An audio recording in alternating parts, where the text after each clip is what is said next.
sur Bana, émission de l'Église de l'Arche de Paix, consacrée à l'édification de la famille. Une famille forte pour une Église forte.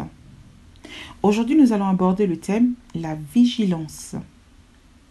Nous vivons dans une société où nous sommes en permanence invités à toute forme de sollicitation, nous conduisant ainsi à faire preuve de vigilance. La vigilance est donc primordiale pour notre marche chrétienne. En effet, elle nous préserve des pièges de l'ennemi et contribue à notre salut et à celui de nos proches. Elle influence particulièrement notre quotidien. La vigilance signifie l'attention soutenue à veiller sur quelqu'un ou quelque chose. Surveillance attentive, sans défaillance, d'où l'expression redoubler de vigilance. Voyons ensemble ce que disent les Écritures. 1 Pierre 5, verset 8 dit ceci. « Soyez sobres, veillez. Votre adversaire, le diable, rôde comme un lion rugissant, cherchant qui il dévorera. » À la lecture de ce passage, nous constaterons que le Seigneur nous appelle à la vigilance, de sorte que nous puissions discerner dans notre marche chrétienne les ruses du diable.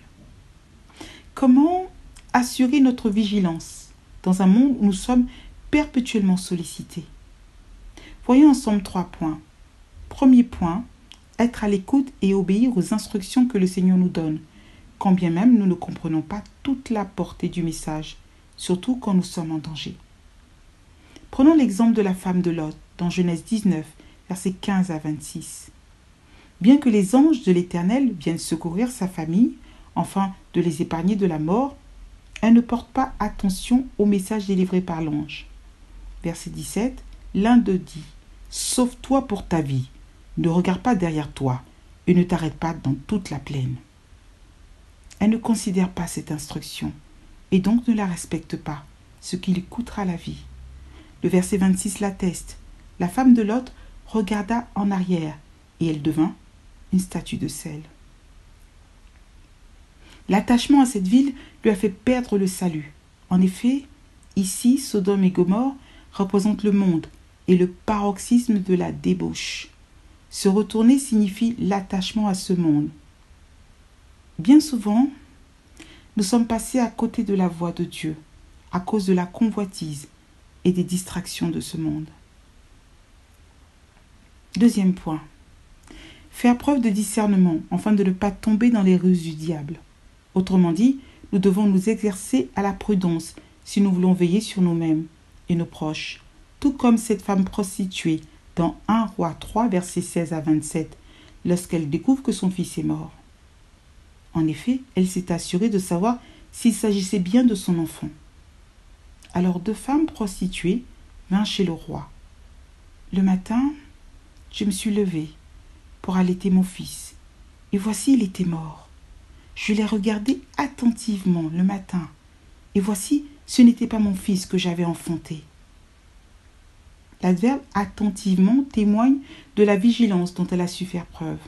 Son sens du discernement lui permettra non seulement de plaider pour son fils, mais de surcroît de lui sauver la vie. La Bible ne dit-elle pas dans Proverbe 14, verset 15 « L'homme simple croit tout ce qu'on dit, mais l'homme prudent est attentif à ses pas ?» Troisième point. Avoir une réserve afin de faire face aux mauvais jours, à l'exemple des vierges sages dans Matthieu 25, versets 1 à 19, qui, à l'arrivée de l'époux au milieu de la nuit, bien qu'elles se soient assoupies, ont pu prendre de l'huile pour allumer leur lampe. En effet, les versets 6 à 9 le confirment. Au milieu de la nuit, on cria « Voici l'époux, allez à sa rencontre !» Alors toutes ces vierges se réveillèrent et préparèrent leurs lampes.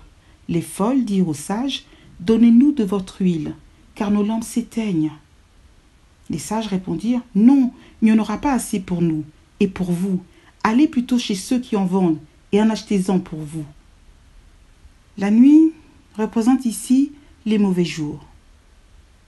Et ces temps difficiles demandent que nous ayons une réserve d'argent, d'aliments ou autres, mais également de prière pour les affronter avec sérénité comme les vierges sages.